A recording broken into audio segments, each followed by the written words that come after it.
दोस्तों, स्वागत है आपका हमारे चैनल द यूनिक वर्ल्ड में अकबर बीरबल की नई मजेदार कहानी। दोस्तों, एक दिन बादशाह अपने दरबार में बैठा था और 2 वर्षीय शाहजादा सलीम उसकी गोद में सानंद खेल रहा था। उसकी बालचपलता देखकर बादशाह आनंदमग्न हो गया और आनन फानन उसके मन में यह प्रश्न उपस्थित हुआ, जीवधारी को अधिकतर प्रिय क्या है? बादशाह को चुप देखकर सलीम उसका ध्यान अपनी तरफ आकृष्ट करने के अभिप्राय से तुतला कर कुछ बोला। उसकी तोतरी बातों ने बादशाह के आनंद को और भी बढ़ा दिया।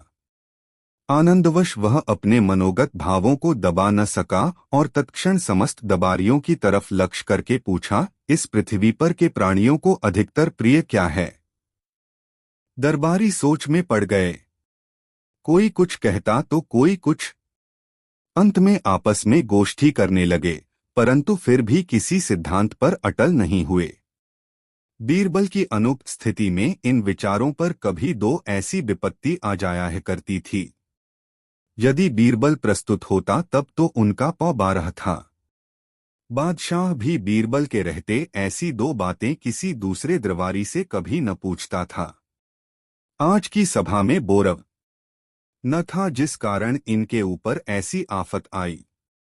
कुछ देर सोच समझ लेने के बाद सर्वसम्मति मिलाकर एक वृद्ध दरबारी बोला, पृथ्वीनाथ अधिकतर प्रिय लड़का होता है। दरबारियों ने आपस की गोष्ठी से निश्चित किया था कि इस समय बादशाह लड़के को गोद में लिए हुए खिला रहा है, अतएव उसके प्रश्न का इशारा लड़के की तरफ ही है। बादशाह उस समय वृद्ध दरबारी का उत्तर स्वीकार कर लिया और सभा बर्खास्त हुई। बीरबल राजकीय कार्य से कहीं बाहर गया था। देवात दूसरे ही दिन आ पहुंचा। बादशाह को तो पहले की धुन बंधी हुई थी। बीरबल को सभा में बैठते ही वही प्रश्न उससे भी किया। वह बोला, गरीब परवर प्राणी को अपना जीव सबसे अधिक प्यारा होता है। इसकी तुलना और किसी से नहीं की जा सकती, चाहे वह अपना कितना ही सगा संबंधी क्यों न हो। तब बादशाह अपने दरबारियों का मान रखने के लिए बीरबल की बात काटकर कहा, तुम्हारा कहना गलत है। क्या लड़का प्राण प्यारा नहीं होता? तुमको यदि अपने कहने पर अटल विश्वास है तो उसे प्रमाणित कर दिखावो। बीरबल बादशाह की आज्ञा शिरोधार्य करता हुआ बोला, पृथ्वीनाथ बाग का एक बड़ा हौज खाली करने की बागवान को आज्ञा दी जावे, तब तक मैं बाजार से परीक्षा की चीजें लेकर लौट आता हूँ। आप सभासदों सहित बाग में उपस्थित रहें, वहीं पर मैं इस बात को प्रमाणित करके दिखलाऊंगा। बादशाह की आज्ञा पाकर बागवान ने प्राणपण से परिश्रम करके थोड़ी ही देर में सबसे बड़े हौज को खाली कर सूचना दी। बाग में बैठने के लिए बादशाह की तरफ से समुचित प्रबंध किया गया और वे दरबारियों के सहित बाग में दाखिल हुए। तब तक बीरबल भी एक बंदरिये को उसके बच्चे सहित लेकर बाग में आया। बीरबल ने बंदरिया को बच्चे सहित हौज के मध्य भाग में बिठलाकर ऊपर से पानी भरने की आज्ञा दी। हौज में पानी भरा जाने लगा। पानी क्रमशः हौज के ऊपर चढ़ाया। बंदरिया बराबर अपने बच्चे को ऊपर उठाती गई, यहाँ तक कि बच्चा उसकी पीठ पर बैठ गया और पानी का बढ़ना बराबर जारी रहा। जब पानी बढ़कर उसके गले तक पहुंचा तो वह खड़ी हो गई और अपने बच्चे को अपने हाथ पर रखकर ऊपर उठा लिया। सब लोग इस नज़ारे को बड़ी गौर से देख रहे थे।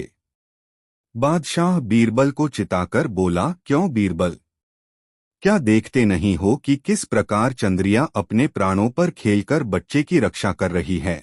क्या अब भी पुत्र को सर्वोपरि प्रिय मानने को तैयार नहीं हो? बीरबल ने उत्तर दिया, पृथ्वीनाथ थोड़ा और ठहर जाइए, अभी बंदरिया के प्राण पर नहीं आई है, थोड़ी देर में आप ही फैसला हो जाता है। अभी बीरबल और बादशाह में उपरोक्त बातें हो रही थीं कि बरिये के मुख में पानी भरना शुरू हुआ। पानी भरने के कारण उसका दम घुटने की नौबत आ गई। नाक में पानी भरने लगा, वह अधीर होकर बहने लगी। आखिरकार लाचार हो उसने बच्चे की ममता छोड़ दी और अपना प्राण बचाने के लिए एक नया उपाय निकाला। झट बच्चे को पानी में डुबाकर आप स्वयं उसके ऊपर खड़ी हो गई। इस प्रकार उसका मुंह पानी से ऊपर हो गया। बीरबल ने बादशाह को उसे दिखलाकर बागवान को पानी रोकने की आज्ञा दी। पानी आना तुरंत बंद हो गया और बंदरिया बच्चे सहित सजीव बाहर निकाल ली गई। बीरबल ने कहा, पृथ्वीनाथ, आपने प्रत्यक्ष देखा है कि जब तक प्राण बचने की आशा थी तब तक बंदरिया बच्चे का प्राण बचाने की बराबर यत्न करती रही, परंतु जब उसके ही प्राणों पर आफत आई तो वह बच्चे की जीवन रक्षा भूल गई, बल्कि स्वयं उसके जान की गाहक होकर अपना प्राण बचाया। बादशाह दरबारियों सहित बीरबल के बुद्धि की श्रेष्ठता स्वीकार कर ली। दोस्तों, वीडियो को एक लाइक जरूर करें। दोस्तों, दिल्ली नगर में एक बड़े सुप्रतिष्ठित और विद्वान ब्राह्मण रहते थे। उनके श्रेष्ठाचरण से दरबार में उनका बड़ा सम्मान था। पंडित जी का स्वभाव था कि वे बिना समझे बूझे किसी कार्य में हाथ नहीं डालते थे और जिस बात को मुख से एक बार कह देते उसको प्राणपण से पालन करते थे। उनसे उनका भृत्य समुदाय सदा भयभीत रहता। एक दिन ऐसो घटना घटी जब उक्त पंडित जी चौके में बैठकर भोजन कर रहे थे। उनकी थाली में परोसे खाद्य पदार्थ में एक बाल निकला, जिस कारण पंडित जी को बड़ा रंज हुआ और अपनी स्त्री को संबोधित कर बोले, देखो, आज तो मैं तुम्हारी पहलो चूक के कारण तुम्हें क्षमा करता हूँ, परंतु फिर यदि ऐसो असावधानी करोगी, खाद्य पदार्थ में बाल निकलेगा तो तुम्हारे सिर के बाल मूड लूंगा। हरी इच्छा भावी बलवाना। यद्यपि बिचारी स्त्री अपने स्वामी का जिद्दो स्वभाव समझकर बराबर भयभीत रहा करती थी और भोजन बनाने व परोसने के समय अपने बालों को खूब संभार कर बांधे रहती थी, परंतु होनी को कौन रोक सकता है, वह तो होकर ही रहती है। कुछ दिनों एक दिन जब युक्त पंडित जी फिर भोजन करने बैठे तो उनकी खाद्य सामग्री में एक बाल निकला। पंडित जी बहुत नाराज हुए और अपने स्त्री का बाल मुड़ा देने के लिए नाई को बुलवाया। अपने स्वामी को नितांत क्रोधित देखकर स्त्री ने भीतर से किवाड़ बंद कर लिया। पंडित जी ने हजारों डांट फटकार सुनाई, परंतु स्त्री ने किवाड़ नहीं ही खोला। इतना सब हो जाने पर भी पंडित जी अपनी जिद पर तुले ही रहे।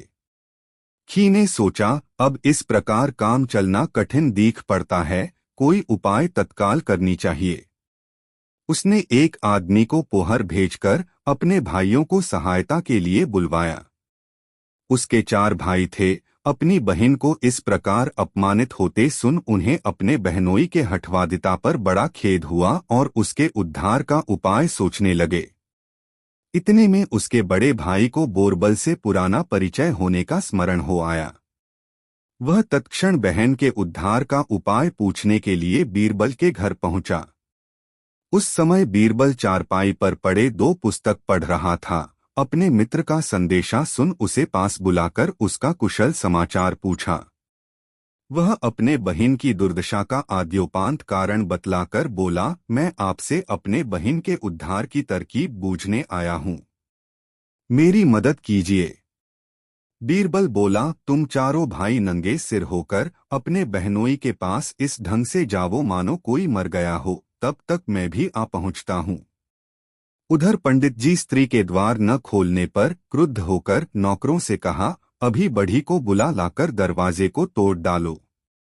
इसी बीच वे चारों भी नंगधड़ेंग सिर खोले आ पहुंचे। इनके आने के थोड़ी देर पश्चात बीरबल भी शवदाह का सब सामान लिए हुए आया और पंडित जी के पेन द्वार पर टिकठी बांधने लगा।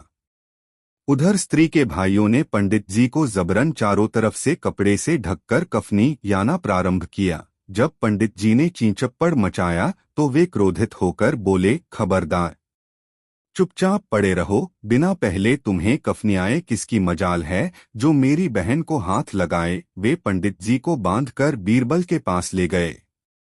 इस नवीन कौतूहल को देखने के लिए वहां पर बादमियों की जमघट सी लग रही थी। अपने पड़ोसियों के सामने अपनी ऐसी दुर्गति देख पंडित जी का सिर लज्जा के बोझ से दब गया और अपनी रहाई के लिए 4 सालों से अनुनय विनय करने लगे। उसकी स्त्री समीप की कोठरी से छिपकर सारी दुर्दशाएं देख रही थी। पति को भाइयों से गिड़गिड़ाते देख उसे दया आ गई और उसका पवित्र हृदय धर्मसागर में गोते मारने लगा। स्त्री ने कहा, चाहे जो हो, मैं पति की ऐसी दुर्दशा अपनी आंखों नहीं देख सकती। वह मेरा देवता है, उसके कोप करने से मेरा सर्वनाश हो जाएगा। पति की हंसी कराकर कुलटाएं भले ही प्रसन्न हो सकती हैं, परंतु पतिपरायणा नहीं। वह कपाट खोलकर बाहर आई और अपने भाइयों से उसे छोड़ देने का आग्रह करने लगी। भाइयों को बहन कहने पर अमल न करते देख बीरबल स्वयं उनसे क्षमा प्रार्थी हुआ और उसके पति को छोड़ देने की आज्ञा दी। पंडित जी छोड़ दिए गए। अंत में उन्हें अपनी हठधर्मी पर बड़ा पश्चाताप हुआ। इस स्वांग से बीरबल का अभिप्राय था कि पति के जीवितावस्था में स्त्री का मुंडन नहीं हो सकता था। पहले पति मर ले तो स्त्री का मुंडन किया जाए। बीरबल पंडित जी को छोड़वा और उनकी स्त्री का कष्ट निवारण कर लौट गया। चारों भाई अपनी बहन के घर मेहमानी करने के लिए टिक रहे। धन्य है हमारी उन भारत ललनाओं को जो आने पर कठिन संकट उठाकर भी पतिव्रत की रक्षा करती हैं। ए देवियों, पति से कष्ट उठाकर भी पति सेवा करना तेरा ही काम है। अपने पति को कष्ट में देख भला तुम कैसे सहन कर सकती हो। पति को ईश्वर तुल्य मानकर पूजन करने वाली संसार प्रसिद्ध एकमात्र भारत ललना ही है। दोस्तों, यह वीडियो अपने मित्रों को जरूर शेयर करें। 3 दोस्तों दिल्ली नगर में एक नौयोगना और स्वरूपवती ब्राह्मणी रहती थी। यह अपने पति परायणता के कारण सारे नगर में विख्यात हो रही थी। एक पठान नीचतावश गुप्त रूप से इसके पीछे पड़ा हुआ था। इसको अपने वश में लाने के लिए उस नीच ने बहुतेरा प्रयास किया, परंतु फिर भी उसे सफलता न मिली। ब्राह्मणी के तेज के आगे उसका उद्योग गिरता ही गया। तब उसने दहेड़ देकर उसको काबू में लाने की युक्ति निकाली। एक दिन जबकि वह सुंदरी अपने वस्त्रों को पछाड़ने के लिए नदी तट पर गई थी, यह भी मौका देखकर वहां जा पहुंचा। वहां और किसी को न देखकर गुप्त रूप से उसके तट पर पड़े वस्त्रों में थोड़ा सा मांस बांध एक चौकीदार को घूस देकर झूठा मामला खड़ा किया और वह चौकीदार को सिखला पढ़ाकर भेजा कि वह उस सुशीला पर एक पठान के यहाँ से मांस खरीदने का अभियोग लगाकर उसे गिरफ्तार कर लें। जब वह स्त्री अपने कपड़े पछाड़कर बाकी सूखे कपड़ों को उठाया तो उसमें मांस के टुकड़े बंधे हुए देखकर आश्चर्यचकित हो गई। तत्क्षण उस चौकीदार ने उसे जाकर गिरफ्तार कर लिया और बोला, तू मांस भक्षण करती है, इस कारण तुझे बादशाह के पास चलना पड़ेगा। वह एक तरफ तो तुम्हारी धर्मरक्षा का इतना प्रबंध करते हैं, दूसरी तरफ तू गुप्त रीति से मांस भक्षण करती है और फिर धोखा देकर अपने जात बिरादी के लोगों को ठगती फिरती है। सिपाही को ऐसा अपवाद लगाते देखकर विचारों अबला किंकर्तव्य विमूढ़ होकर चुप रह गई। इसी बीच वह दुष्ट पठान जो छिपकर सब देख रहा था चौकीदार के पास उस स्त्री का पक्षपाती बनकर आया और उससे उसको छोड़ देने का अनुनय विनय करने लगा। वह बोला, चौकीदार साहब, आप इस स्त्री को छोड़ दीजिए, इसने यह मांस मुझसे खरीदा था। यदि बादशाह को यह बात मालूम हो जाएगी तो वह इसके बदले मुझे दंड देंगे। आप जानते ही हैं कि मैं एक कुटुंबी आदमी हूं। मेरे कैद हो जाने से मेरे बाल बच्चे भूखों मरने लग जाएंगे। इसलिए आप मेरी दीनता की तरफ ध्यान देकर इस मामले को यहीं पर दबा दीजिए, वरना बादशाह मुझे इस मामले में अपराधी पाकर मुझे फांसी दिला देंगे। चौकीदार उसकी एक बात भी न सुनी, वह तो पहले ही से सिखला पढ़ाकर ठीक किया गया था। दोनों को पकड़कर बादशाह के पास ले गया और बोला, पृथ्वीनाथ, आज यह स्त्री इस पठान से मांस खरीदकर घरवालों से छिपा नदी के किनारे बैठकर भक्षण कर रही थी। इसका दोनों चरित्र मैंने अपनी आंखों देखा है, इसलिए हुजूर के पास पकड़ लाया हूं कि इसको उचित दंड दिया जाए। बादशाह को चौकीदार की बातें सुनकर बड़ा रंज हुआ और उसके नाते गोते के लोगों को बुलवाकर उस स्त्री की चाल चलन के संबंध में पूछताछ की, परंतु उनकी ज़बानी उस स्त्री का ऐसा दूषित होना सिद्ध न हुआ। दरबार का समय था। धीरे दो दरबारी लोग भी आने लगे थे। इस बात को सुनकर सभी लोग चकित हो गए। किसी को उस स्त्री का ऐसा दूषित स्वभाव होना संभव नहीं जान पड़ता था, परंतु कोई उसकी शुद्धता का भी कोई निश्चित प्रमाण देने को प्रस्तुत न था। आखिरकार बादशाह ने उसके ब्राह्मण पति को बुलवाकर बोला, जैसा कि यह चौकीदार बयान करता है, उस हिसाब से यह स्त्री भ्रष्टा हो चुकी है। अतएव इसे इस पठान को दे देना चाहिए और पठान को यह सजा दो जाती है कि वह इसके बदले 700 रुपये इसके विवाहिता पति को दंड स्वरूप देवे। बादशाह के ऐसे न्याय को सुनकर विचारी पतिपरायणा ब्राह्मणी सूखकर कांटा हो गई। फिर अधिक क्या लिखे पाठक, एक सती साध्वी का ऐसा अपमान होने पर कैसी दशा होगी, स्वयं अनुमान कर सकते हैं। एकदम न्याय का गला घोंटा जाने लगा। दयालु ईश्वर की सत्ता स्थिर न रह सकी। सुदर्शन चक्रधारी की प्रेरणा से कई ब्राह्मण इस बात की फरियाद लेकर बीरबल के पास गए। बीरबल को अन्याय सहन नहीं होता था, इसी कारण वह अपने पर जोखिम उठाकर भी अन्याय को रोकता था। वह अपना घगलू काम उसी क्षण बंद कर दिया और कपड़े पहन उन ब्राह्मणों को साथ लेकर दरबार में हाजिर हुआ। बीरबल ने बारी बारी से पठान, चौकीदार तथा उस ब्राह्मणी का बयान लिया। फिर स्त्रों से यो पूछा, भगने घर से निकलते वक्त कुछ खाया था या यूं ही नदी के तट पर कपड़े पछाड़ने के लिए चली आई थी? इसका प्रमाण कोई दे सकती हो तो बतलावो। सुशीला ने उत्तर दिया, मेरी खास ने मुझे दूध और रोटी दिया था, बस उसी को खाकर घर से निकली थी। बीरबल ने कहा, बहुत अच्छा, थोड़ी देर एक जगह बैठकर तब तक विश्राम करो, मैं इसकी जांच कराऊंगा। बीरबल ने एक चपरासी को भेजकर एक विख्यात वैद्य को बुलवाया। जब वह हाजिर हुआ तो बोला, वैद्य जी, इस स्त्री को ऐसी दवा खिलावो जिससे इसे वमन हो जावे। वैद्य ने वमन होने की एक गोली खिलाई, जिसके खाने के थोड़ी देर बाद ही उस स्त्री का खूब वमन हुआ। वमन का भली माती निरीक्षण करने पर उसमें दूध रोटी के अतिरिक्त मांस का एक टुकड़ा भी नहीं निकला। इस दृश्य को देखने के साथ ही सबको उस स्त्री की पवित्रता पर विश्वास हो गया। झूठा दोषारोपण के अपराध में पठान और सिपाही दोनों ही दंडित किए गए। स्त्री को उसके पति के हवाले किया गया। बीरबल की इस अनुपम चातुर्यता का लोगों पर गहरा प्रभाव पड़ा और वे एक स्वर से बीरबल की प्रशंसा करने लगे। दोस्तों, यह कहानी आपको कैसी लगी कमेंट में जरूर बताएं। 4 दोस्तों, दिल्ली नगर में एक महाकंजूस धनवान रहता था। एक दिन एक कवि अपनों कविता बनाकर उसके पास ले गया। कवि का अभिप्राय था उस धनाढ्य को प्रसन्न कर उससे कुछ धन उपार्जन करना, परंतु उसकी सूरत देखते ही सुमड़े का मन पलटा खा गया। उसने अपने मन में कहा, यह कवि मुझे अपनी कविता सुनाकर मुझसे धन ठगने आया है, परंतु इसने मुझे पहचानने में बड़ी भूल की है।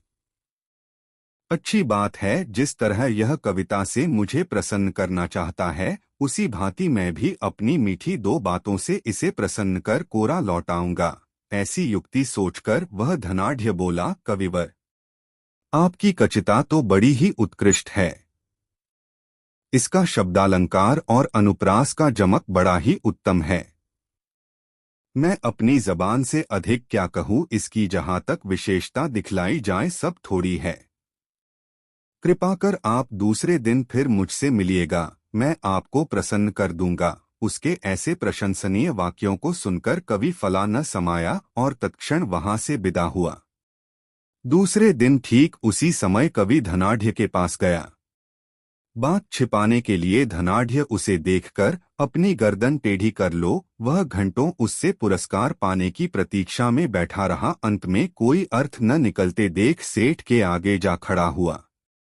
सेठ ने पूछा, तुम कहाँ के रहने वाले हो और मेरे यहाँ क्यों आए हो? सेठ ने इस रुखाई से बात किया मानो उसकी उस कवि से कभी का परिचय ही नहीं था। बेचारा कवि बहुत चकराया और मन ही मन देवता पितर मनाकर आयोजन नहीं किया गया था, और लोग तो अपने घर से भोजन करके आए ही थे। बेचारा कंजूस ही भूखा तड़प रहा था। बहुत देर तक इस आशा में था कि अब भोजन की बारी आती है। शायद भोजन की तैयारी में कुछ कमी पड़ गई हो, जिससे इतना विलंब हो रहा है। जो कुछ था सो था ही। धीरे 2 दिन ढलने लगा, फिर भी किसी ने कंजूस की सुधि न ली। तब वह बोला, क्यों भाई, अब भोजन में कितनी देर है, शीघ्रता करो। कवि का मित्र बोला, कैसी शीघ्रता श्रीमान जी। सुमड़े ने कहा, क्या आपने मुझे आज के लिए निमंत्रण नहीं दिया था क्या। तब तक बीरबल बोल उठा, सो तो आपने ठीक कहा है, परंतु यह बात केवल आपको प्रसन्न करने के लिए कही गई थी, नहीं तो भला इतनी देर क्यों कर होती। हम लोग तो कभी के भोजन कर चुके हैं। ऐसी कोरी चापलूसी से सुमड़े का मुख लाल हो गया और वह अपनी बड़ी बड़ी आंखें चढ़ाकर बोला, तुम लोग बड़े उच्छृंखल जान पड़ते हो, जो किसी को निमंत्रण देकर बुलाना और फिर उसकी हंसी करना। इसी प्रकार की अनेक बातें कह कहकर वह कंजूस कमर कसकर लड़ने पर आमादा हो गया। बीरबल ने देखा कि अब बात बहुत आगे बढ़ जाएगी, इसलिए बीच बिचाव के अभिप्राय से बोला, आप तो एक उच्च कोटि के रईस हैं, फिर आपको यह विचार पहले ही आना चाहिए था। क्या आपने इस कवि को ठट्टबाजी में नहीं टाला था। क्या आपके उस मनोरंजन से इसको कष्ट नहीं हुआ था। सुमड़े ने कहा, ठीक ठीक बतलावो, वह कौन सा कवि है और आप कौन हैं। बीरबल बोला, मैं बीरबल हूँ। अब भलाई की बात यह है कि इसी समय इस कवि की राजी करो, नहीं तो कानूनन तुम्हें दंड दिया जाएगा। बेचारा सुमड़ा बीरबल के नाम से डर गया और तुरंत अपने कहे के अनुसार रुपए देकर कवि को प्रसन्न कर दिया। किसी ने ठीक कहा है, सीधे अंगुली घी नहीं निकलता। दोस्तों, वीडियो को एक लाइक जरूर कर दे। 5 दोस्तों, जब से बीरबल बादशाह अकबर को दरबार में शामिल हुआ था, तब से अकबर के दरबार के कुछ मंत्री खुश नहीं थे। अकबर ने बीरबल का पक्ष अधिक लेना शुरू कर दिया था। इस बात ने मंत्रियों को बीरबल से ईर्ष्या को करने वाला बना दिया। उन्होंने शाही नाई की मदद लेने का निश्चय किया। नाई एक गरीब व्यक्ति था। वह मंत्रियों की इस बुरी योजना में शामिल नहीं होना चाहता था, किंतु उनके द्वारा दिए गए सोने के सिक्कों के कारण वह उनका विरोध नहीं कर सका, इसलिए वह मदद के लिए राजी हो गया। एक दिन जब वह अकबर के बाल लाट रहा था तो उसने कहा, जहांपना, कल रात मैंने एक सपना देखा। आपके पिता मेरे सपने में आए और बोले कि वह स्वर्ग में आराम से हैं। उन्होंने आपको चिंता न करने को कहा। अकबर ने जब यह सुना तो वे उदास हो गए, क्योंकि जब उनके पिता मरे थे तब वे बहुत छोटे थे। वे अपने पिता को बहुत ज्यादा याद करते थे। वह बोले, मेरे पिता ने और क्या कहा, मुझे सब कुछ बताओ। नाई ने कहा, जहांपना, उन्होंने कहा कि वह ठीक है, किंतु थोड़ा बहुत ऊब गए हैं। वह बोले, यदि आप बीरबल को वहां भेज देंगे तो वह उन्हें बहुत खुश रखेगा। वह स्वर्ग से बीरबल को देखते हैं और उसकी बुद्धि और हास्य की प्रशंसा करते हैं। अकबर ने बीरबल से कहा, प्रिय बीरबल, मैं तुमसे बहुत खुश हूं, किंतु अपने पिता के पास तुम्हें भेजते हुए मुझे बहुत दुख हो रहा है। जो स्वर्ग में खुश नहीं हैं, वे तुम्हें अपने पास बुलाना चाहते हैं। तुम्हें स्वर्ग में जाना होगा और उनका मनोरंजन करना होगा। बीरबल ने यह सुना तो वह चौंक गया। बाद में उसे पता चला कि यह मंत्रियों और नाइव द्वारा बनाई गई योजना थी। उसने अपने घर के बाहर एक कब्र खुदवाई और कब्र के साथ एक रंग खोदी जो उसके शयन कक्ष तक जाती थी। फिर वह अकबर के पास गया और बोला, मैं स्वर्ग जाने के लिए तैयार हूं, किंतु हमारे परिवार की परंपरा है कि हमें अपने घर के बाहर दफन किया जाता है। मैंने पहले से ही कब्र की व्यवस्था कर ली है। मैं आपसे अनुरोध करता हूं कि मुझे वहां चीदा दफन कर दिया जाए। अकबरन ने बीरबल की इच्छा पूरी की। बीरबल को जिंदा दफन कर दिया गया। बीरबल सुरंग के रास्ते से अपने घर आ गया। 3 सप्ताह बाद वह अकबर के दरबार में गया। हर कोई बीरबल को देखकर हैरान था। अकबर ने कहा, तुम स्वर्ग से वापस कब आए? मेरे पिताजी कैसे हैं? और तुम इतने भद्दे क्यों दिखा रहे हो? बीरबल बोला, महाराज आपके पिताजी ठीक हैं। उन्होंने आपको अपनी शुभकामनाएं भेजी हैं। किंतु जहां पनाह स्वर्ग में कोई नाई नहीं है। इस वजह से मैं बहुत भद्दा दिखा रहा हूं। यदि आपकी कृपा हो तो शाही नाई को आपके पिताजी के पास भेजा जाए, जिससे उन्हें खुशी मिलेगी।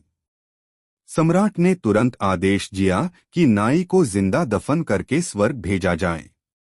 नाई अकबर के पैरों में गिर गया और क्षमा मांगने लगा। इसके बाद उसने सब कुछ कबूल कर लिया। अकबर ने यह योजना बनाने वाले सभी मंत्रियों को निकाल दिया और नाई को 10 कोड़े मारने का दंड दिया। दोस्तों, वीडियो कैसा लग रहा है कमेंट में जरूर बताएं। 6 एक कंजूस व्यापारी की बहुत मजेदार कहानी।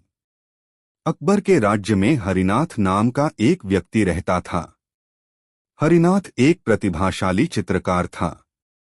वह चित्र बनाकर अपना जीवन व्यतीत करता था।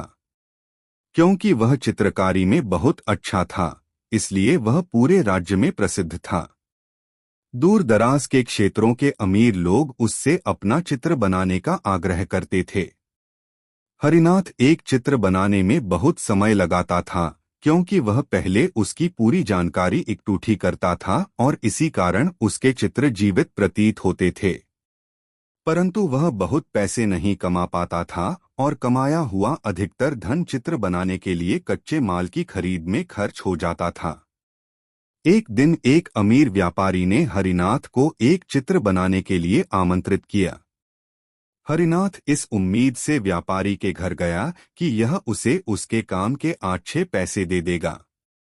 वह कुछ दिनों के लिए वहां रुका और उसने व्यापारी को अपनी चित्रकारी से संतुष्ट करने के लिए कड़ी मेहनत की। किंतु व्यापारी एक कंजूस व्यक्ति था। जब कुछ दिनों की कड़ी मेहनत के बाद चित्र पूरा हो गया, तब हरिनाथ उसे व्यापारी के पास ले गया। कंजूस व्यापारी ने मन में सोचा, यह चित्र तो वास्तव में बहुत अच्छा है, किंतु यदि मैंने इसकी सुंदरता की तारीफ करी तो मुझे हरिनाथ को सोने के से सिक्के अदा करने होंगे। इसलिए व्यापारी ने चित्र में गलतियां ढूंढनी शुरू कर दी।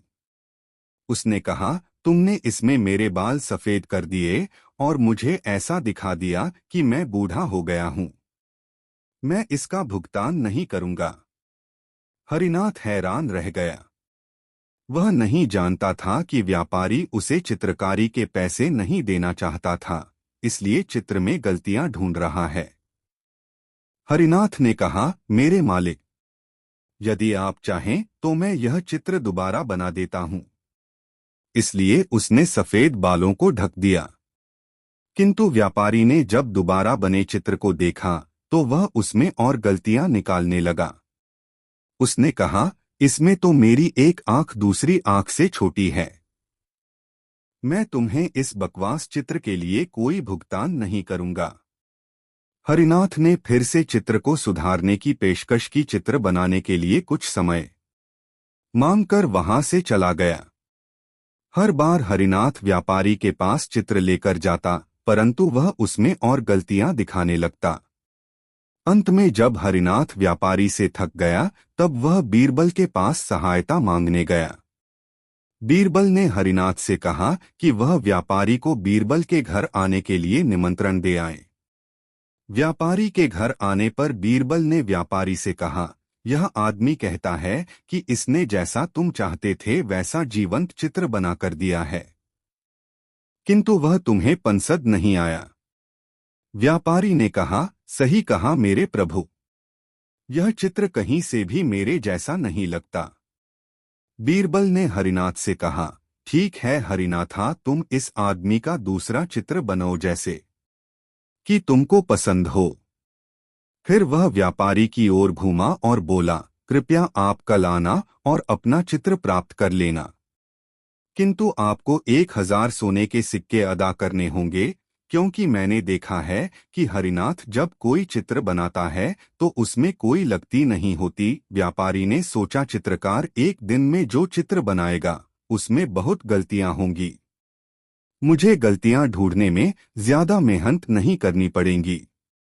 अगले दिन जब वह व्यापारी आया तो बीरबल उसे एक कमरे में ले गया। कमरे में एक चित्र रखा था। वह कपड़े से ढका हुआ था। जब व्यापारी ने कपड़ा हटाया तो वह आश्चर्यचकित रह गया। यह एक चित्र नहीं बल्कि शीशा था। बीरबल ने कहा, यह बिल्कुल आपकी तरह है। मुझे उम्मीद है कि आपको इसमें कोई गलती नहीं मिलेगी। व्यापारी ने महसूस किया कि वह बीरबल से हार गया है। उसे चित्रकार को चित्र के 100 सोने के सिक्के के अलावा 1000 सोने के सिक्के शीशे के लिए भी देने पड़े। दोस्तों, वीडियो को एक लाइक जरूर कर दें। एक दिन की बात है। बादशाह अकबर की राजसभा में एक ज्ञानी पंडित आया हुआ था। वह कुछ सवालों के जवाब बादशाह से जानना चाहता था, लेकिन बादशाह के लिए उसके सवालों का जवाब देना मुश्किल हो गया। इसलिए उन्होंने पंडित के सवालों के जवाब देने के लिए बीरबल को आगे कर दिया। बीरबल की चतुराई से सभी वाकिफ थे और सभी को उम्मीद थी कि बीरबल पंडित के हर सवाल का जवाब आसानी से दे सकते हैं। पंडित ने बीरबल से कहा, मैं तुम्हें 2 विकल्प देता हूं। एक, या तो तुम मुझे मेरे 100 आसान से सवाल के जवाब दो या फिर मेरे एक मुश्किल सवाल का जवाब दो। बीरबल ने सोच विचार करने के बाद कहा कि मैं आपके एक मुश्किल सवाल का जवाब देना चाहता हूं। फिर पंडित ने बीरबल से पूछा, तो बताओ, मुर्गी पहले आई या अंडा? बीरबल ने तुरंत पंडित को जवाब दिया कि मुर्गी पहले आई।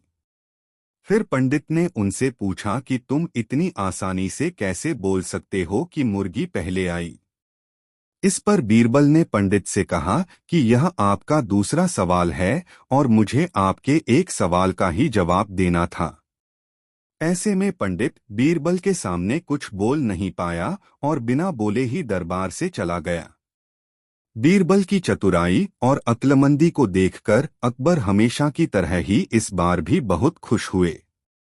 इससे बीरबल ने साबित कर दिया कि बादशाह अकबर के दरबार में सलाहकार के रूप में बीरबल का रहना कितना जरूरी है। कहानी से सीख: सही तरह से दिमाग लगाने और संयम रखने से हर सवाल का जवाब और हर समस्या का हल मिल सकता है। 4 दोस्तों, एक समय की बात है। बादशाह अकबर ने अपने बेगम के जन्मदिन के लिए बहुत ही खूबसूरत और बेशकीमती हार बनवाया था। जब जन्मदिन आया तो बादशाह अकबर ने वह हार अपनी बेगम को तोहफे में दे दिया, जो उनकी बेगम को बहुत पसंद आया। अगली रात बेगम साहिबा ने वह हार गले से उतारकर एक संदूक में रख दिया। जब इस बात को कई दिन गुजर गए तो एक दिन बेगम साहिबा ने हार पहनने के लिए संदूक खोला, लेकिन हार कहीं नहीं मिला। इससे वह बहुत उदास हो गईं और इस बारे में बादशाह अकबर को बताया। इस बारे में पता चलते ही बादशाह अकबर ने अपने सैनिकों को हार ढूंढने का आदेश दिया, लेकिन हार कहीं नहीं मिला। इससे अकबर को यकीन हो गया कि बेगम का हार चोरी हो गया है। फिर अकबर ने बीरबल को महल में आने के लिए बुलावा भेजा। जब बीरबल आया तो अकबर ने सारी बात बताई और हार को खोज निकालने की जिम्मेदारी उसे सौंप दी। बीरबल ने समय व्यर्थ किए बिना ही राजमहल में काम करने वाले सभी लोगों को दरबार में आने के लिए संदेश भिजवाया। थोड़े ही देर में दरबार लग गया। दरबार में अकबर और बेगम सहित सभी काम करने वाले हाजिर थे, लेकिन बीरबल दरबार में नहीं था। सभी बीरबल का इंतजार कर ही रहे थे कि तभी बीरबल एक गधा लेकर राज दरबार में पहुंच जाता है।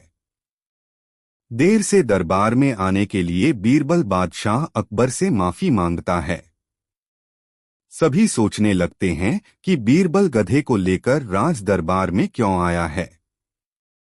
फिर बीरबल बताता है कि यह गधा उसका दोस्त है और उसके पास जादुई शक्ति है।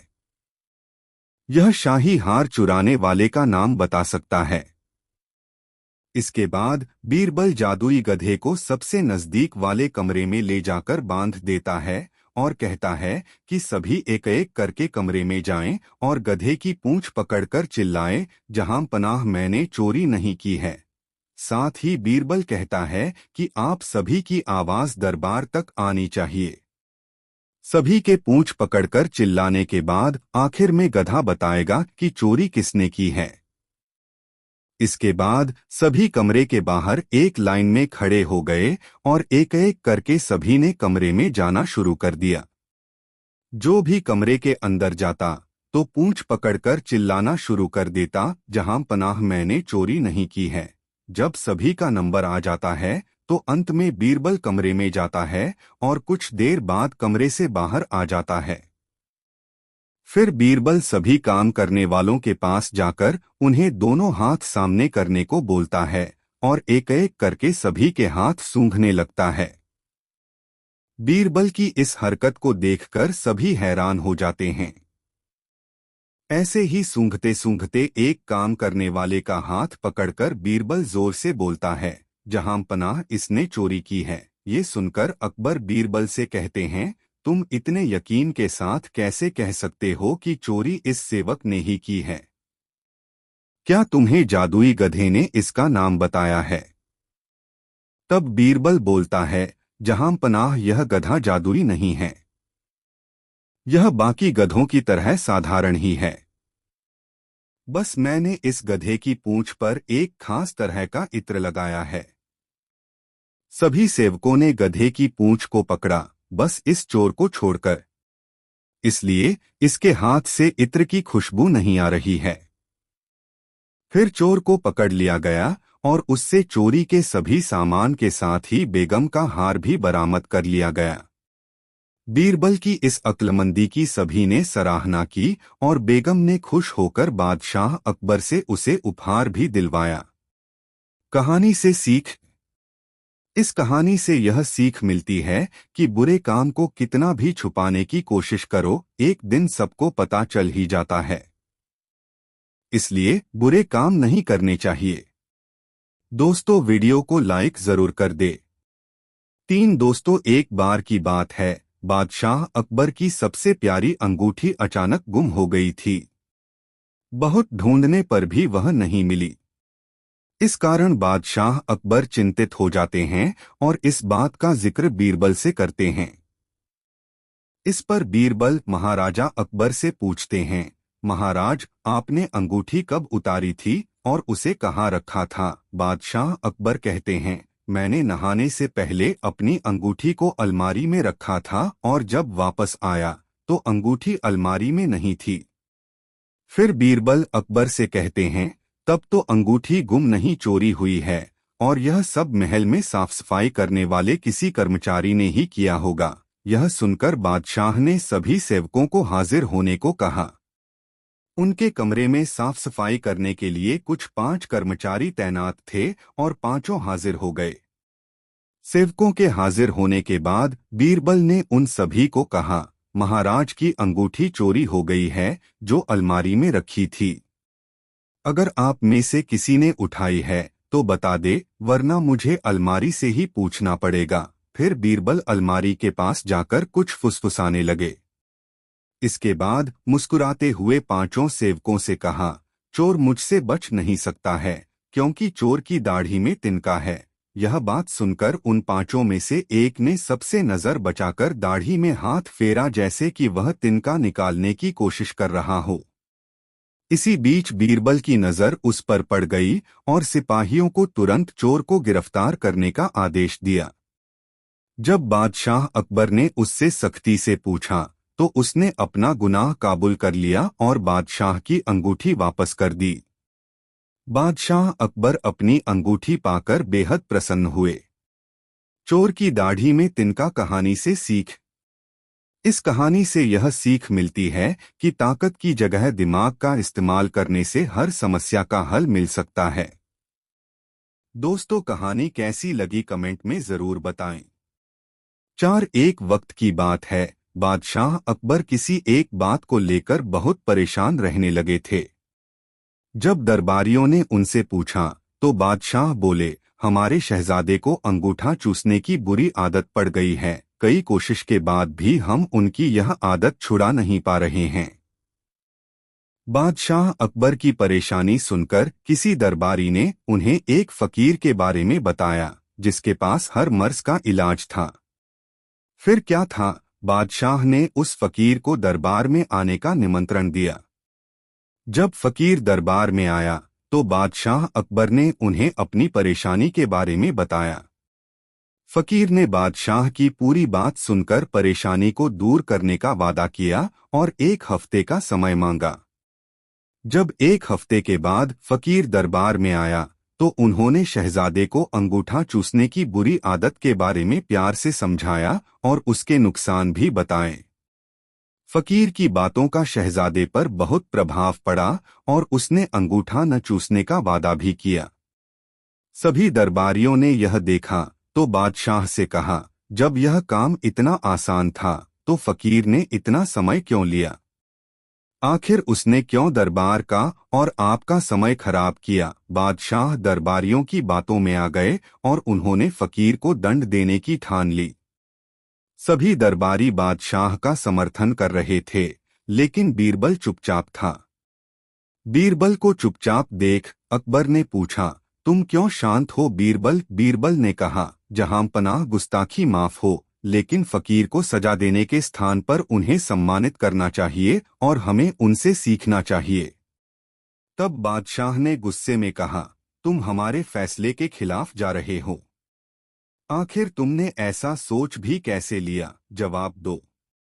तब बीरबल ने कहा, महाराज, पिछली बार जब फकीर दरबार में आए थे तो उन्हें चूना खाने की बुरी आदत थी। आपकी बातों को सुनकर उन्हें अपनी गलती का एहसास हुआ। उन्होंने पहले अपनी इस गंदी आदत को छोड़ने का फैसला लिया, फिर शहजादे की गंदी आदत छुड़ाई। बीरबल की बात सुनकर दरबारियों और बादशाह अकबर को अपनी गलती का एहसास हुआ और सभी ने फकीर से क्षमा मांगकर उसे सम्मानित किया। कहानी से सीख, हमें दूसरों को सुधारने के पहले खुद सुधरना चाहिए, इसके बाद ही दूसरों को ज्ञान देना चाहिए। दोस्तों, वीडियो को लाइक जरूर कर दे। 4 एक बार की बात है, राजा अकबर व उनके प्रिय बीरबल के बीच कुछ मनमुटाव हो गया। इसके चलते राजा ने बीरबल को राज्य से दूर जाने की सजा दे दी। इस परिस्थिति में भी बीरबल ने हार न मानी और उन्होंने अन्य गांव जाकर वेश बदलकर खेती करना शुरू किया। अब वह एक किसान के रूप में अपना जीवन गुजारने लगे। शुरू में तो राजा अकबर के लिए सब कुछ सामान्य सा था, लेकिन कुछ ही दिन बीते थे कि राजा को अपनी गलती का एहसास होने लगा। वह अपनी दैनिक दिनचर्या में बीरबल को याद करने लगे थे। जब भी उनके समक्ष कोई मुश्किल परेशानी आती तो उन्हें बीरबल की कमी खूब खलती थी। एक दिन राजा अकबर से रहा न गया। उन्होंने अपने सेनापति को बुलाया और उन्हें बीरबल को ढूंढ लाने का आदेश दिया। राजा की आज्ञा अनुसार हर गांव, हर गली में बीरबल की खोज शुरू की गई। सभी सैनिकों ने हर एक कोना छान मारा, लेकिन वे बीरबल को ढूंढ न सके। राजा को जब इस बात की जानकारी मिली तो वे बड़े निराश हुए। अब बीरबल से मिलने की उनकी बेचैनी और बढ़ने लगी थी। अचानक राजा के मन में एक उपाय आया। उन्होंने आदेश दिया कि सभी गांव के मुखिया को संदेश भेजा जाए कि उन सभी को एक बर्तन के अंदर बुद्धि डालकर राजा को भेजना होगा। जो भी इस आदेश को पूरा नहीं करेगा, उसे इसके बदले एक बर्तन में हीरे जवाहरात भरकर राजा को भेजना पड़ेगा। सभी गांववासी राजा के इस अजीबोगरीब आदेश को सुनकर परेशान थे। सभी यह सोचकर हैरान थे कि बुद्धि को किस तरह एक बर्तन में भरा जाए। बुद्धि तो सभी के पास उपलब्ध थी, लेकिन उसे किस तरह एक बर्तन में डालना है, यह सोचकर सभी परेशानी में थे। ऐसा न कर पाने की अवस्था में उन्हें उसी बर्तन को कीमती हीरे जेवरों से भरना था, जो कि इससे भी बड़ी समस्या थी। वहीं जिस गांव में बीरबल एक सामान्य किसान का वेश बनाकर रह रहे थे, वहां भी राजा का यह आदेश चर्चा का विषय बना हुआ था। गांव के सभी बड़े बुजुर्ग निराश होकर बैठे हुए थे कि वहां बीरबल आए और उन्होंने कहा कि वह इस समस्या का समाधान निकाल सकते हैं। पहले तो किसी को भी इस बात का यकीन नहीं हुआ, लेकिन उनके पास बीरबल पर विश्वास करने के अलावा और कोई रास्ता नहीं था। इसलिए इस काम की बागडोर बीरबल को सौंपी गई। उस वक्त गांव में तरबूज की फसल उगाने का समय था। बीरबल ने तरबूज के पौधे की एक बेल को एक बर्तन में डाला। धीरे धीरे उस बेल में तरबूज का फल लगने लगा और समय के साथ ही तरबूज ने बर्तन का आकार ले लिया। जैसे ही बर्तन तरबूज से पूरा भर गया, बीरबल ने बेल को फल से अलग किया और उस बर्तन को तरबूज समेत राजा के दरबार में भिजवा दिया। साथ में यह संदेश भी भेज कि उस बर्तन के अंदर बुद्धि भरी है और राजा को बर्तन को बिना तोड़े ही बुद्धि को निकालना होगा। जैसे ही राजा ने तरबूज से भरा हुआ बर्तन देखा, वह उसे निकालने की शर्त सुनी तो उन्हें यकीन हो गया कि ऐसा विचार केवल बीरबल का ही हो सकता है। उन्होंने जल्दी से अपना घोड़ा मंगवाया और बीरबल को अपने साथ वापस लाने के लिए गांव की ओर चल दिए। कहानी से सीख। इस कहानी से हमें यह शिक्षा मिलती है कि हर मुश्किल सवाल का कोई न कोई जवाब जरूर होता है। हमें केवल थोड़ा हटकर सोचने की जरूरत होती है। एक छोटा सा निवेदन, दोस्तों वीडियो को लाइक जरूर कर दे। तेरह दोस्तों, एक दिन मनोरंजन के समय बादशाह के मन में यह बात आई, संसार में मूर्खों की संख्या तो अमित है, परंतु मैं ऐसे 4 मूर्ख देखना चाहता हूँ जिनकी जोड़ के दूसरे न हो। उसने बीरबल से कहा, बीरबल, 4 मूर्ख इस ढंग के तलाश करो कि जिनकी जोड़ के दूसरे न मिलें। वह बादशाह की आज्ञा मानकर नगर से बाहर निकला। ढूंढने वालों को क्या नहीं मिल सकता, केवल सच्ची लगन होनी चाहिए। कुछ दूर जाकर बीरबल को एक आदमी दिखलाई पड़ा जो थाली में पान का एक जोड़ा बीड़ा और मिठाई लिए हुए बड़े उत्साह से नगर की तरफ जल्दी दो भागा जा रहा था। बीरबल ने उस आदमी से पूछा, क्यों साहब, यह सब सामान कहाँ लिए जा रहे हो, जो आपका पैर खुशी हाली के कारण जमीन पर नहीं पड़ता? आपके मर्म को जानने की मुझे बड़ी इच्छा है, अतएव थोड़ा कष्ट कर बतलाते जाइए। उस आदमी ने पहले तो इस ख्याल से कुछ हीला हवाली किया कि कहीं उचित समय पर पहुंचने में देर न हो जाए, परंतु जब बीरबल ने उसे छेड़कर कई बार पूछा तो वह मटक कर बोला, यद्यपि मुझे विलंब हो रहा है, परंतु आपके इतना आग्रह करने पर बतला देना भी जरूरी है। मेरी औरत ने एक दूसरा खसम कर लिया है, उससे उसे लड़का पैदा हुआ है, आज बरही है। मैं उसी का बधावा लिए हुए न्योते में जा रहा हूँ। बीरबल ने उसे अपना नाम बतलाकर रोक लिया और बोला, तुझे मेरे साथ बादशाह के पास चलना पड़ेगा, जब मैं छुट्टी दूंगा तब जाना। वह बीरबल का नाम सुनकर डर गया और लाचार होकर उसके साथ हो लिया। वह उसको साथ में लेकर आगे बढ़ा। दैवयोग से रास्ते में एक घोड़ो सवार मिला। यह आप तो घोड़ी पर सवार था, परंतु अपने सिर पर घास का बंडल ढो रहा था। बीरबल ने उससे पूछा, क्यों भाई, यह क्या मामला है? आप अपने सिर का बोझ घोड़ी पर लादकर क्यों नहीं ले जाते? उसने कहा, गरीब परवर, इसका कारण यह है कि मेरी घोड़ी गर्भिणी है, ऐसी दशा में उस पर इतना बोझ नहीं लादा जा सकता, मुझे ले जा रही है, यही क्या कम गनीमत है।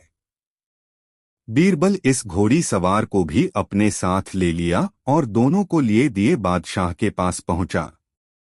तब बीरबल बोला, पृथ्वीनाथ, 4 मूर्ख आपके सामने उपस्थित हैं। बादशाह तो 2 को ही देख रहा था, अतएव बोला, तीसरा मूर्ख कहाँ है? बीरबल ने कहा, तीसरा नंबर हुजूर का है, जो आपको ऐसे 2 मुखों के देखने की इच्छा होती है। चौथा मूर्ख मैं हूँ जो उन्हें ढूंढकर आपके पास लाता हूँ। बादशाह को बीरबल के ऐसे उत्तर से बड़ी प्रसन्नता हुई और जब उन्हें उनकी मूर्खता का परिचय मिला तो खिलखिलाकर हंस पड़े। दोस्तों वीडियो कमेंट करके बताएं यह कहानी कैसी लगी। दोस्तों एक दिन दरबार के काम काजों से निश्चिंत होकर बादशाह बीरबल के साथ गप्पे मार रहा था। गप्प-शप के मानी मनोरंजन के हैं। उसी दिन उसको एक अधर महल बनवाने की इच्छा जागृत हुई। इस अभिप्राय से प्रेरित होकर बोला, बीरबल, क्या तुम मेरे लिए एक अधर महल बनवा सकते हो? बनवा देना तुम्हारा काम है और रुपया खर्चना मेरा। बीरबल ने सोच विचार कर उत्तर दिया, पृथ्वी नाथ, थोड़ा ठहर कर महल बनवाने का कार्यारंभ करूंगा। इस कार्य के लिए कुछ मुख्य सामानों के संग्रह में समय की आवश्यकता है। बादशाह इस पर राजी हो गया। फिर बीरबल ने एक दूसरी बात छेड़कर बादशाह का मन दूसरे कामों में उलझा दिया। सायंकाल अवकाश पाकर घर लौट गया। दूसरे दिन बहेलियों को रुपए देकर जंगल से तोतों को पकड़ लाने की आज्ञा दी। हुक्म की देर थी, बहेलिये उसी दिन सैकड़ों तोते पकड़ लाए। बीरबल ने कुछ तोतों को चुनकर खरीद लिया और उनके पढ़ाने का भार अपनी बुद्धिमती कन्या को सौंप आप दरबार का आवश्यक कार्य करने लगा। लड़की ने बुद्धिमानी से पिता के आदेशानुसार तोतों को पढ़ाकर पक्का कर दिया। जब बीरबल ने उनकी परीक्षा ली तो वे उसके मर्जी के माफिक निकले। फिर क्या था, बीरबल तोतों को लिए हुए दरबार में हाजिर हुआ। उनको दीवान खाने में बंद कर आप बादशाह के पास गया। तोते पिंजड़ों से बाहर निकालकर छोड़ दिए गए थे। सब तरफ से किवाड़ बंद था। तोते भीतर ही भीतर अपनी शिक्षा के अनुसार अलग अलग राग अलाप रहे थे। बादशाह को सलाम कर बीरबल बोला, पृथ्वीनाथ, आपकी मर्जी के मुवाफिक अधर महल में काम लगवा दिया है। इस समय उसमें बहुतेरे पेशराज और मिस्त्री काम कर रहे हैं। आप चलकर मुआयना कर लें। बादशाह महल देखने की इच्छा से बीरबल के साथ हो लिया। जब बीरबल दीवान खाने के पास पहुंचा तो उसका किवाड़ खोलवा दिया। तोते बाहर निकलकर आकाश में उड़ते हुए चोलने लगे, ईंटा लाओ, चूना लावो, किवाड़ लाओ, चौखट तैयार करो, दीवार चुनो। इस प्रकार आकाश में तोतों ने खूब शोर गुल मचाया। तब बादशाह ने बीरबल से पूछा, क्यों बीरबल, ये तोते क्या कह रहे हैं? बीरबल अदब के साथ उत्तर दिया, हुजूर, आपका अधर महल तैयार हो रहा है। उसमें पेशराज और बढ़ी लोग लगे हुए हैं। सब सामान एकत्रित हो जाने पर महल बनना शुरू होगा। बीरबल की इस बुद्धिमानी पर बादशाह हर्षित हुआ और उसको बहुत सा धन देकर विदा किया। दोस्तों, वीडियो कैसा लगा कमेंट में ज़रूर बताएं। ऐसी और नई मज़ेदार कहानी सुनने के लिए हमारे चैनल द यूनिक वर्ल्ड में सब्सक्राइब ज़रूर करें वीडियो और यह वीडियो अपने मित्रों को ज़रूर शेयर करें। वीडियो देखने के लिए धन्यवाद।